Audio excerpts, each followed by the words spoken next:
Selamat bertemu kembali teman-teman semua. Di dalam pertemuan kali ini kita akan membahas mengenai tema hubungan oposisi. Hubungan oposisi itu adalah proposisi yang subjek dan predikatnya itu adalah sama. Jadi sama antara subjek dan juga predikatnya itu sama, tetapi beda. Quantifiernya saja atau beda kuantitasnya, ataupun beda kopulanya saja atau beda kualitasnya, atau quantifier dan kopulanya beda atau beda kuantitas dan juga kualitas. Nah, dalam hubungan oposisi ini kita mengenal apa yang disebut dengan segi empat oposisi.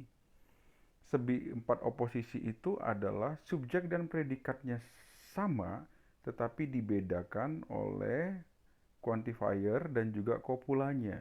Misalnya di sini adalah proposisi A, semua siswa adalah lulus. Di sini proposisi E, semua siswa tidak lulus. Di sini proposisi I menjadi sebagian siswa lulus. Di sini proposisi O menjadi sebagian siswa tidak lulus. Nah, di dalam segi empat oposisi ini, dia mempunyai hubungan dan relasi satu sama lain. Hubungan antara proposisi A dan proposisi E disebut hubungan kontraris. Hubungan proposisi E dengan proposisi O ke bawah ini, garis ke bawah ini disebut dengan hubungan superimplikasi. Sedangkan sebaliknya dari O ke E itu adalah subimplikasi. Nah, begitu juga antara hubungan A dengan I. Dari A ke I disebut superimplikasi, sedangkan dari proposisi I ke A disebut hubungan subimplikasi. Sedangkan hubungan proposisi I dan juga proposisi O adalah hubungan subkontraris. Nah, sedangkan proposisi A dengan proposisi O disebut hubungan kontradiksi. Dan proposisi E sama seperti A dan O itu adalah hubungan kontradiksi. Nah, teman-teman, di dalam tema tentang segi empat oposisi, itu cara membacanya adalah tergantung dari mana, dari proposisi mana kita melihat, kita berangkat tentang suatu kebenaran. Contoh, ya, jika kita memahami bahwa proposisi A itu yang kita ketahui sebagai benar, ingat tadi bahwa untuk menjawab soal-soal nanti yang muncul berkaitan dengan segi empat oposisi, nah, itu kita harus lihat dulu dia berangkat dari proposisi mana. Misalnya di sini saya ambil contoh, saya hanya mengetahui bahwa proposisi A itu adalah sebagai benar. Saya belum tahu E, saya belum tahu O, saya belum tahu I. Yang hanya saya tahu adalah proposisi A. Proposisi A itu dianggap sebagai benar. Jadi hanya proposisi ini yang saya ketahui. Nah, dari proposisi ini yang kita ketahui, kita bisa menentukan hubungan, ya, empat oposisi di antara A, E, I, O ini. Contoh, saya hanya mengetahui semua siswi lulus sebagai benar. Maka karena dari A ke I itu disebut hubungan superimplikasi, maka proposisi I itu dipastikan itu adalah benar. Begitu. Karena di sini semuanya saja sudah benar, karena ini kan afirmatif, ini juga afirmatif. Sedangkan di proposisi yang universalnya saja sudah benar. Kalau begitu, karena dia superimplikasi, ya, superimplikasi itu artinya yang dari atas menentukan ke yang bawah, maka proposisi I juga dipastikan sebagai benar. Karena kita ketahui bahwa proposisi A sebagai benar, itulah sebabnya kenapa proposisi I kita dapat ketahui juga sebagai benar. Nah, kita dapat ketahui juga proposisi yang lain. Kalau kita ketahui proposisi A sebagai benar, maka kontradiksi dari proposisi A adalah proposisi O. Maka proposisi O sudah dapat dipastikan sebagai salah. Kontradiksi itu, ya, yang paling mudah untuk dipahami menjadi kiat-kiat untuk menjawab soal nanti. Karena yang namanya kontradiksi itu pasti salah satunya salah. Kalau ini benar, maka ini pasti salah. Atau kalau ini salah, ini pasti benar. Atau kalau ini benar, ini pasti salah. Namanya kontradiksi. Ini juga berlaku dalam proposisi I dan juga proposisi E. Nah, nanti di dalam soal-soal teman-teman, saya anjurkan kalau nanti untuk mencari tahu tentang kebenaran dari proposisi, dari hubungan segi empat oposisi, lihatlah pertama-tama kontradiksinya. Nah, kita kembali ke contoh tadi bahwa ketika ini saya ketahui benar, maka proposisi O dipastikan salah. Gitu. Sedangkan proposisi I ini saya pastikan benar karena saya ketahui di sini semua proposisi universal sebagai benar, maka di sini proposisi I yang juga partikular afirmatif atau partikular yang sifatnya positif ini dipastikan sebagai benar karena di sini semua sudah benar. Karena tidak mungkin kalau di sini sudah sebenar semua, maka nggak mungkin dong sebagiannya salah. Karena kita sudah tahu bahwa di sini yang universal itu adalah sebagai benar.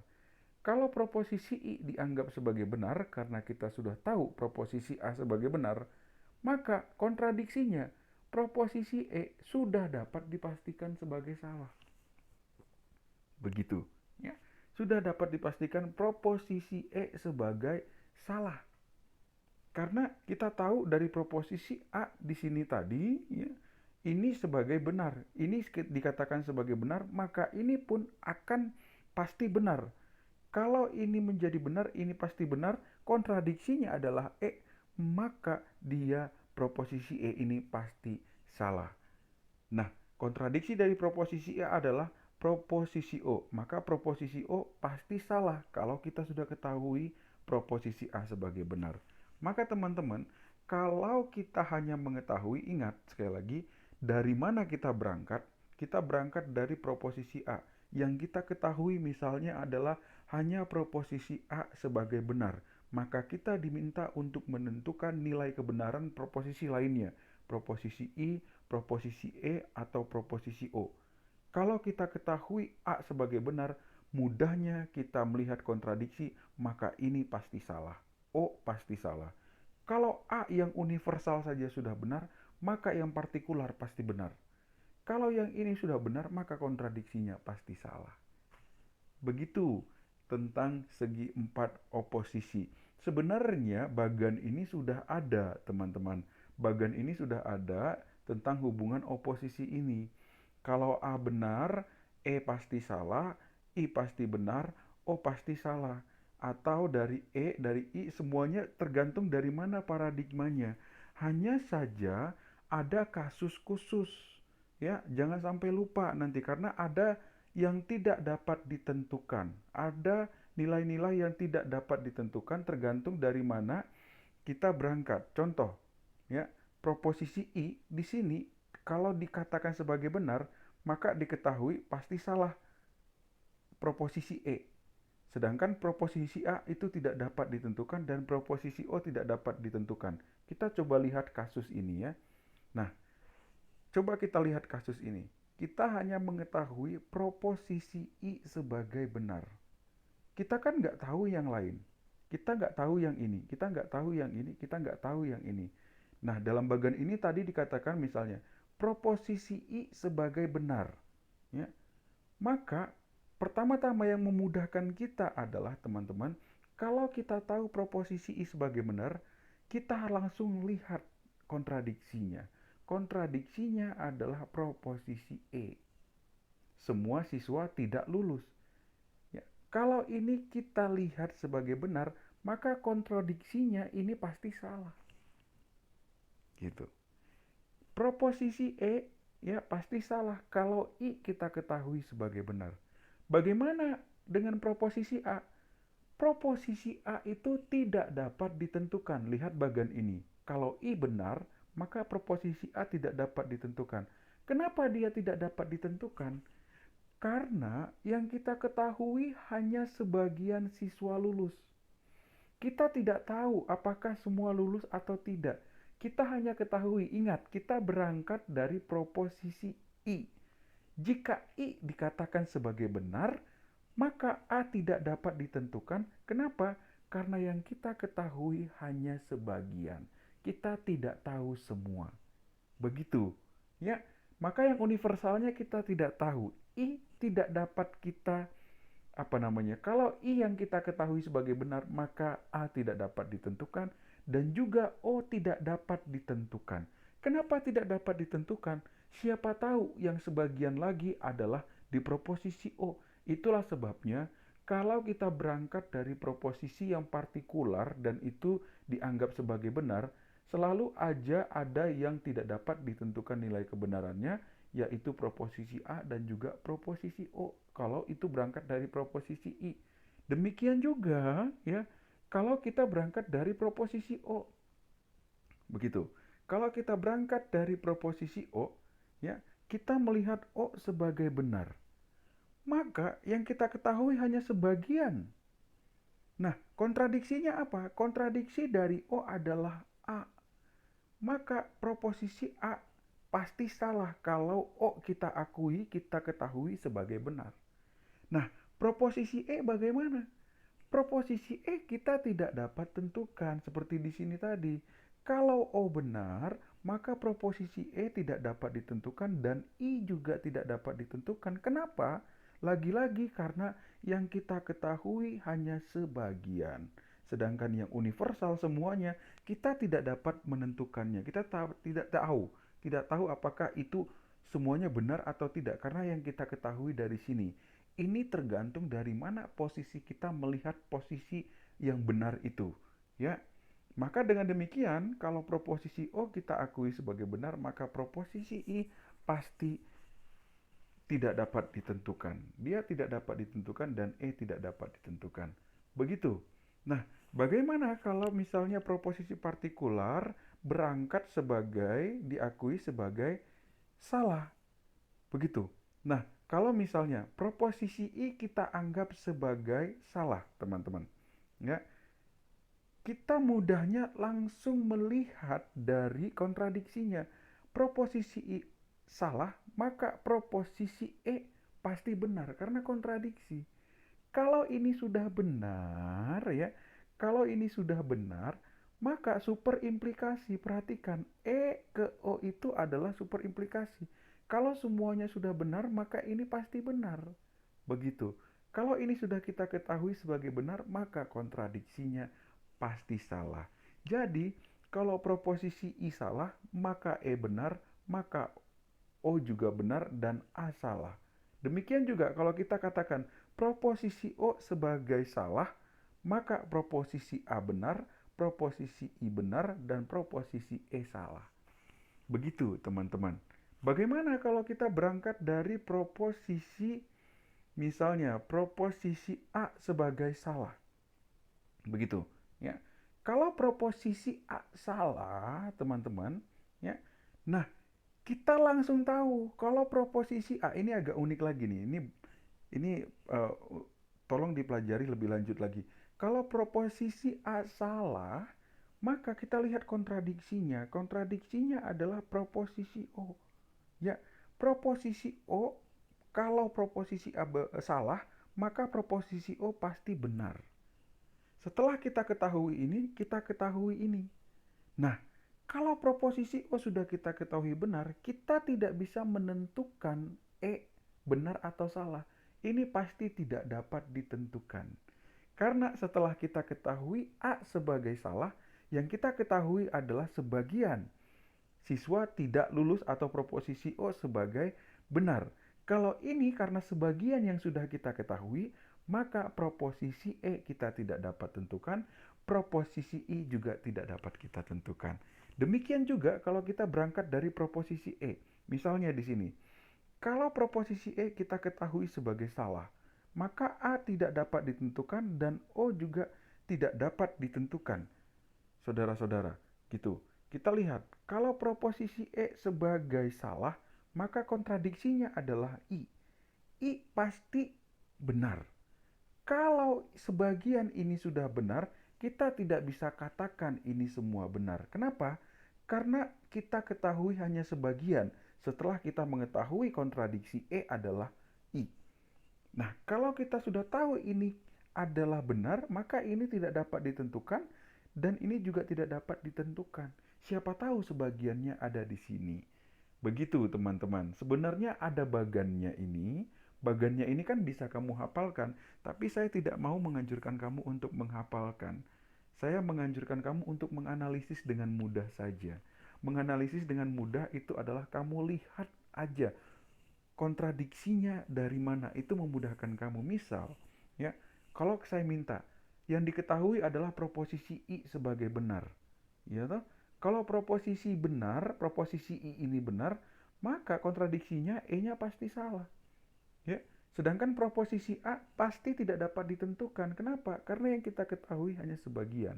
Dan juga O tidak dapat ditentukan karena yang kita ketahui, ya, hanya sebagian di proposisi I, teman-teman semua. Nah, saya tidak menganjurkan kamu untuk menghafal ini, hanya memang kamu harus jeli untuk melihat. Pertama-tama tipsnya adalah lihat kontradiksinya. Nah, sekarang kita akan lihat contoh-contoh soal. Contoh soalnya seringnya begini, teman. Jika proposisi semua manusia tidak dapat hidup kekal adalah diketahui sebagai benar, ya, kamu diminta untuk tentukanlah nilai kebenaran proposisi lainnya. Caranya, pertama di sini saya sampaikan kepadamu, perhatikan pertanyaan dan tugas yang diminta. Ini penting. Perhatikan pertanyaan dan tugas yang diminta. Yang kedua adalah tentukan jenis proposisi tradisional soal tersebut. Yang ketiga adalah analisis dengan segi empat oposisi. Dan tips mudahnya adalah analisis dengan melihat kontradiksi. Kita perhatikan satu-satu. Perhatikan pertanyaan dan tugas yang diminta. Kamu diminta untuk menentukan nilai kebenaran proposisi lainnya. Menentukan nilai kebenaran itu adalah sebenarnya seperti ini. Kalau A benar, maka E salah, maka I benar atau O salah. Itu sebenarnya menentukan nilai kebenaran lainnya. Nah, itu kiat pertama. Jadi perhatikan. Yang kedua adalah tentukan jenis proposisi tradisional soal tersebut. Soalnya adalah ini. Semua manusia tidak dapat hidup kekal. Semua adalah tidak. Berarti ini adalah universal negatif. Maka ini adalah proposisi E. Berarti kalau kita sudah tahu bahwa soalnya adalah proposisi E, ingat berarti kita berangkat dari proposisi E. Teman-teman, ya. Ingat kita berangkat dari proposisi E. Proposisi E di sini dianggap sebagai benar. Kita diminta untuk menentukan nilai kebenaran lainnya. Yang kita tahu adalah E sebagai benar. Maka yang belum kita tahu adalah O, I, dan A. Begitu. Nah, kita analisis langsung dengan segi empat oposisi ini. Kalau proposisi E dianggap sebagai benar, ya, maka superimplikasi ke bawah O ini pasti benar. Karena kalau semuanya benar, maka O pasti benar. Kalau semuanya ini pasti benar, maka sebagian pun pasti benar. Kalau kita sudah tahu ini, kita lihat kontradiksinya ini. Ini pasti salah. Dan kontradiksinya ini pasti salah. Begitu, teman-teman. Jadi, kita bisa dapat tentukan di dalam soal ini, jawabannya adalah proposisi O benar, proposisi I salah, dan proposisi A salah. Itulah nilai kebenaran yang diminta untuk kita tentukan di dalam soal ini. Nah, di dalam logika, di dalam soal-soal seperti ini, mikirnya yang banyak. Jadi hati-hati, kamu harus jeli untuk melihat. Bisa jadi jawabannya simple, ya, cuma cara berpikirnya yang banyak karena kita harus menganalisis segi empat oposisi ini. Ya. Contoh berikutnya. Jika proposisi semua manusia tidak dapat hidup kekal adalah benar, tentukanlah pernyataan proposisi yang pasti salah adalah.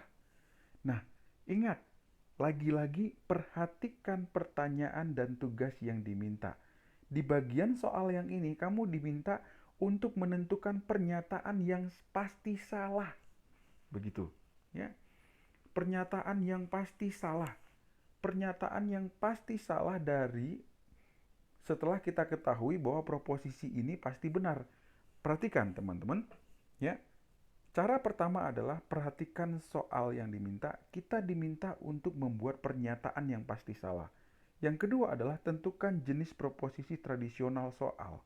Di sini kita lihat, proposisi tradisional soal adalah semua manusia tidak dapat hidup kekal, maka ini adalah proposisi E. Begitu. Nah, kita akan analisis dengan segi empat supaya kita tahu yang mana yang pasti salah. Tips mudah analisisnya adalah melihat kontradiksi. Kalau ini sudah kita ketahui sebagai E, maka kalau E sebagai benar, ya, maka I pasti salah. Gitu. Tetapi di soal ini kita diminta untuk menentukan pertanyaannya. Sorry, menentukan pernyataannya. Maka kalau ini kan tadi E, semua manusia tidak dapat hidup kekal. Yang pasti salah adalah I. Begitu. Ya kita ganti aja, kita ganti apa? Kita ganti subjek predikat di sini ya, yang tadinya di sini semua proposisi E, kita ganti di sini quantifiernya menjadi sebagian dan kita hilangkan kopulanya yang tidak. Yang negatif menjadi di sini positif, maka bunyi pernyataannya adalah yang pasti salah, sebagian manusia adalah dapat hidup kekal. Begitu. Sebenarnya ada satu lagi yang pasti salah, itu adalah proposisi A. Begitu, tapi di soal ini saya cukup cantumkan satu saja. Begitu. Nah, itu teman-teman contoh soal ya, jika kamu diminta untuk menentukan pernyataannya. Jadi beda ketika kamu diminta untuk menentukan nilai kebenaran atau kamu diminta untuk menentukan pernyataan proposisi yang pasti salah. Jika diminta pernyataannya, maka kamu harus buat pernyataan dalam bentuk proposisinya, sedangkan kamu ketika diminta nilai kebenarannya, maka kamu tentukan saja nilai kebenaran proposisi yang lainnya. Begitu. Nah, contoh yang lainnya, teman-teman, ya. Contoh lain, jika proposisi sebagian manusia tidak dapat hidup kekal, itu dianggap sebagai benar. Ya, perhatikan, ya. Ini sebagian manusia tidak dapat hidup kekal dianggap sebagai benar. Tentukanlah nilai kebenaran proposisi lainnya. Ingat, kamu diminta untuk menentukan nilai kebenarannya. Perhatikan pertanyaan dan tugas diminta. Lalu tentukan jenis proposisi tradisional tersebut. Proposisi tradisionalnya adalah sebagian manusia tidak dapat hidup kekal. Sebagian adalah tidak, itu berarti proposisi partikular negatif, yaitu proposisi O. Begitu. Nah, kalau proposisi O kita ketahui sebagai benar, kita lihat hubungan oposisinya. Kalau proposisi O kita ketahui sebagai benar, maka proposisi A pasti salah. Kalau ini sudah pasti salah, sementara yang kita ketahui hanya sebagian, maka proposisi I kita tidak dapat tentukan dan proposisi E kita tidak dapat tentukan juga, teman-teman. Maka kita menjawab di soal ini, ya. Di soal ini, maka karena kita diminta untuk menentukan nilai kebenarannya, ketika proposisi O dianggap sebagai benar, maka proposisi A pasti salah, sedangkan proposisi I tidak dapat ditentukan dan proposisi E tidak dapat ditentukan. Nah, teman-teman, sebenarnya kamu bisa untuk menghafal ini semua, tapi tidak perlu kamu menghafal, cukup kamu menganalisis saja agar kamu menjadi lebih mudah untuk mengerjakan soal-soal jika kamu tidak dapat membuka buku, ya, karena lebih gampang kamu menganalisis nantinya. Nah, contoh terakhir, teman-teman, kita lihat jika proposisi sebagian manusia dapat hidup kekal adalah benar, tentukanlah pernyataan proposisi yang pasti salah. Begitu. Ya. Kita lihat, pertama-tama perhatikan dulu pertanyaan dan tugas yang diminta supaya kita jeli melihatnya itu. Kita diminta untuk membuat pernyataan yang pasti salah setelah kita ketahui ini. Begitu, teman-teman. Ya. Nah, yang kedua, kita tentukan jenis proposisi tradisional soal tersebut. Kita lihat soalnya, sebagian manusia dapat hidup kekal. Sebagian partikular berarti di sini adalah afirmatif, tidak ada kata tidak, maka ini adalah proposisi I. Ya. Proposisi I kalau dianggap sebagai benar, maka yang dianggap pasti salah, kita lihat kalau ini benar, maka proposisi E pasti salah. Ya. Dan proposisi A, kalau I benar, kita yang ketahui hanya sebagian saja yang benar, proposisi A dan O itu tidak dapat kita ketahui atau tidak dapat ditentukan karena yang kita ketahui hanya sebagian. Ingat, kita berangkat dari paradigma ini. Begitu, teman-teman. Nah, kalau di kasus ini, kita diminta untuk menentukan pernyataan yang pasti salah. Setelah kita menganalisis, pernyataan yang pasti salah adalah proposisi E. Apa itu bunyinya? Berarti bunyinya adalah semua manusia adalah tidak dapat hidup kekal. Ini adalah pernyataan yang pasti salah kalau ya, kalau kita berangkat dari proposisi I. Ya, teman-teman, di sini jangan lihat dulu fakta kebenarannya. Kita melihat polanya dulu. Bedakan nanti antara fakta dan juga pola-pola yang perlu kita ketahui. Begitu. Ini adalah pola-pola hubungan segi empat oposisi yang memang cukup sulit ya, tapi kamu tidak perlu menghafal, teman-teman, cukup kamu menganalisis melalui hubungan-hubungan antara proposisi-proposisi di sini, antara A dan E, I dan juga A dan sebaliknya, atau E dan O dan sebaliknya, dan hubungan kontradiksi, subkontraris, dan lain sebagainya. Nah, ini adalah contoh-contoh soalnya yang sudah saya berikan kepada kamu. Semoga bermanfaat. Nanti saya akan berikan lagi lebih banyak contoh-contoh soal tentang segi empat oposisi agar kamu bisa belajar lebih banyak dan memudahkan kamu untuk dapat mengerjakan soal dengan baik dan mendapatkan nilai yang baik. Semoga sukses dan dapat nilai baik di UTS dan juga di kuis-kuis yang akan datang. Terima kasih atas waktunya. Sampai jumpa di video berikutnya.